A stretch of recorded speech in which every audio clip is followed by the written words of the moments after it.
Hi guys, this is the Tokyo International Forum Glass Building.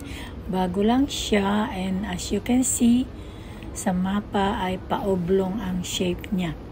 So try natin umakyat. Ito sa bandang labas lang ng yan. Nakikita nyo ang pwedeng makita. Ito ay ginaganap ang mga business meetings, receptions, trade shows, conventions, lalo yung mga galing na matatas na tao sa ibang bansa, dance, also musical, may sinehan din, and mga performances. Dito tayo ngayon sa 7th floor at nakita nyo yung mga parang tunnel na yan o pathways. Yan yung dadaan para hindi ka na iikot pa kasi paikot yan. Diyan ka na lang tatagos-tagos. Marami siyang tagusan.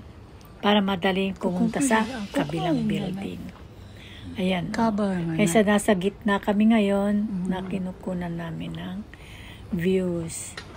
And napakaganda. Bagong tayo siya sa Tokyo. O yan, diba? Sa gitna. May daanan din sa gitna. May sa gilid. May pa-cross. Nilagyan nila. Maganda. So, dito kami ngayon sa Tokyo International Forum Glass Building.